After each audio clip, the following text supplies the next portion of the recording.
Japan surrendered in 1945. Soon after, the nationalist government took over Taiwan and the Chinese Civil War broke out. In 1949, the ROC armed forces were losing ground in the war. The government promulgated martial law in Taiwan, statutes for the punishment of rebellion, and statutes for the detection and eradication of spies during the period of communist rebellion in order to consolidate its power. Many families were destroyed, and the coercion lasted for almost 40 years. It's known as the White Terror period. Political cases during the White Terror era. In the 1950s, cases were mainly related to the Chinese Communist Party Taiwan Province Working Committee and Taiwan Democratic Autonomous League.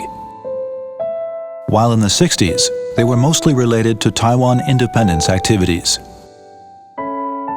As files were not completely made public, there is still no officially recognized number of victims. The White Terror period not only brought harm to the victims and their families, but also had a profound and long-lasting influence in terms of silencing people's political and social views. Today, we take pride in our democracy, but we often forget the people who suffered the inhuman torture, imprisonment, trials, and even lost their lives within the 40 years of the White Terror. The scars caused by the state machine are still unhealed today. 我很想知道是谁杀了我的朋友。要理清真相，追究隶属的责任，这样才能避免族群的对立，达成社会的和解。 The National Human Rights Museum was inaugurated on March 15, 2018, to promote human rights education and ensure the practice of human rights in Taiwan after years of dedication by victims, their families, academics, and many others. The National Human Rights Museum is the first in Asia built on the historic site to recount the human rights deprivation days during the White Terror period. The museum has 2 sections and 3 centers. The key functions are to preserve, maintain, memorialize, display, study, educate, promote, and reconstruct human rights victims' life stories, preserve human rights violation sites, enforce transitional justice, and serve as a viewing window for Taiwan's democracy and human rights.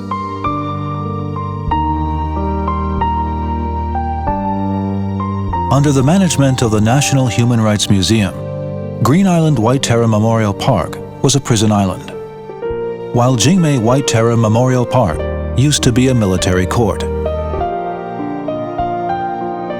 Both of them are the historic sites of mass human rights violations and negative heritage with educational significance, witnessing Taiwan's human rights development.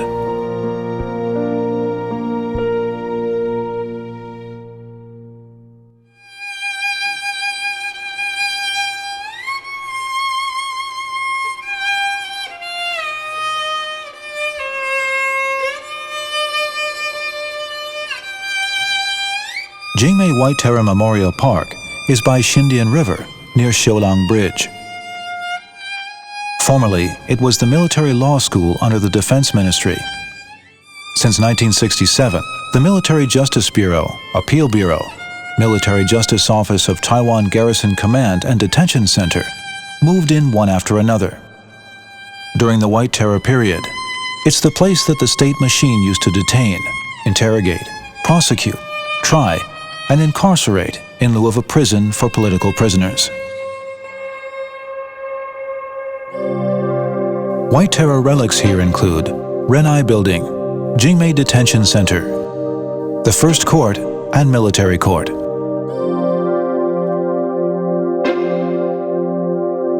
Decisions on custody, trials, debates, and sentencing all took place in the military court. The procedures were merely a formality during the White Terror period. Renowned writer Bo Yang, radio dramatist and director Cui Xiaoping, Dr. Chen Zhongtong, Tainan USIS, and Taipei City Bank explosion cases were some of the well-known closed-door trials held here. 黄信介、姚嘉文、张俊宏、施明德、林鸿轩、吕秀莲、陈菊等7名被告。Under international pressure, the 9-day Formosa magazine trial in 1980 was made public at the first court here.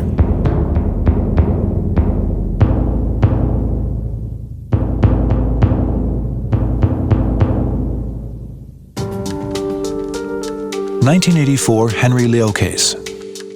Admiral Wang Hsi-Ling, former director of the Intelligence Bureau, was sentenced to life imprisonment in 1985. For the formal house arrest of Wang Hsi-Ling, the authority built fully furnished quarters at the corner of this site.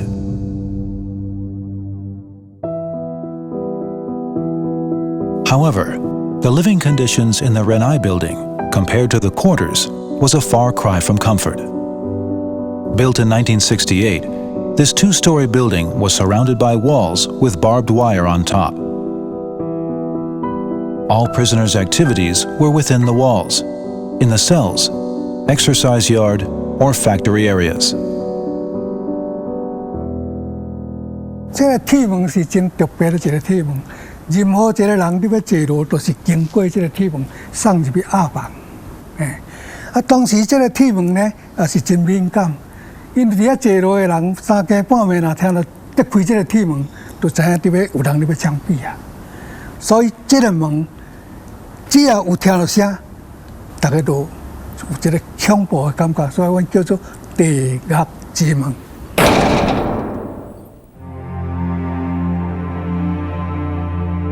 1/3 of the space in Ren-Ai building was used as jail facilities.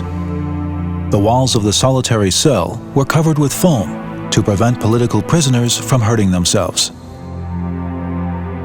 单独关做伙啊，单独关吼，独房关，啊个无人通讲话。我尾啊，咱有时都会有看到讲，这会引起精神病，哦，因为无通讲话，无通讲话，所以我就开始人就是摕这字字通来开念，来解决这个出声。 我会当家己听到家己的声，无含家己的声都无得听。 Besides solitary cells, there were cells for 3 or 4 prisoners and for 6 to 10 as well. Female prisoners were incarcerated on the 2nd floor, the double-row cells on the left of the Ren-Ai building. Prisoners who behaved well would have a 15-minute exercise time daily. But in rainy Jingmei, this exercise time was often cancelled. 拜四迄天是固定免费，迄天就无放风啊。差不多平均一礼拜若有2天会放风就真好啊。 Following prosecution of detainees, family could come for visits once a week. Separated by a glass partition, telephones were used for a 10-minute talk only in Mandarin. Conversations were recorded, and they were not allowed to include anything about the case or the prison.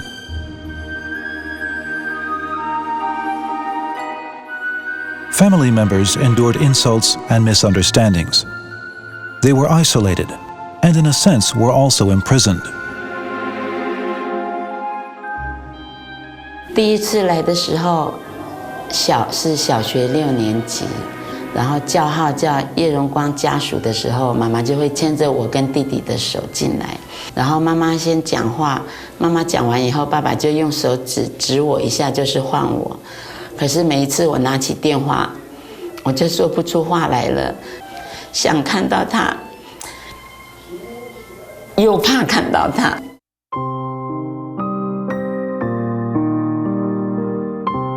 Prisoners could apply to work in prison workshops.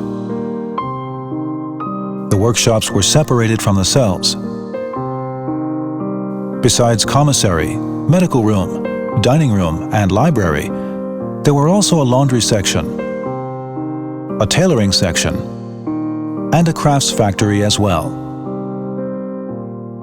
伊咧工课就是伊甲看守所警卫总部去印来，印来变做讲因赚的钱因分了，剩的才分互阮。炒完2成才做作业金，作业金2成，1成是加菜金。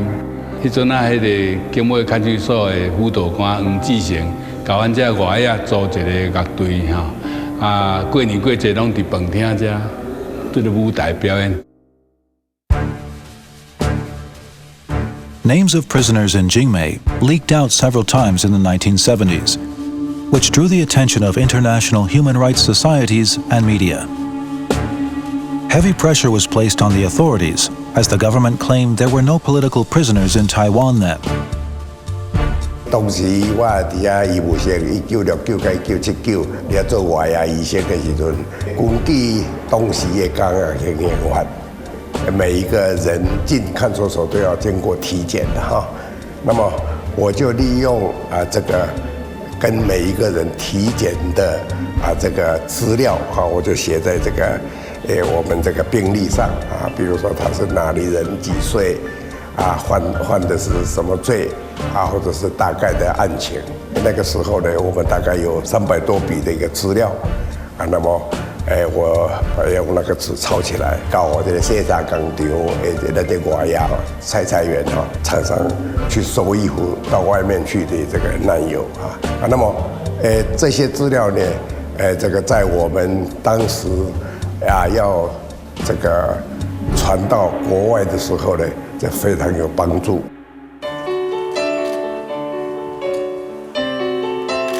With the help of oral histories, AV records, site reconstruction, exhibitions, and guided tours, visitors standing on the historical site can imagine and feel the lives, rules, restrictions, and lack of freedom of the victims during the White Terror period.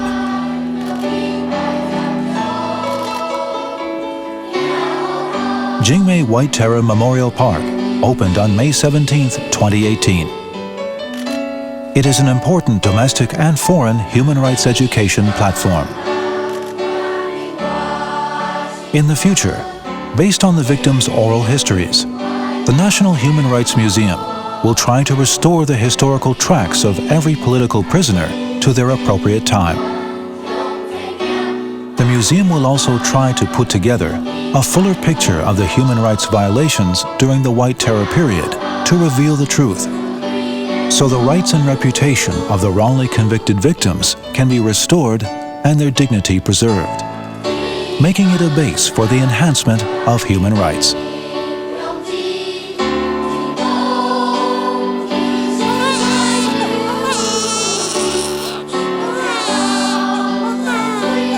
I 希望我的小孩能够平安健康的长大。我想以后当一个模特儿。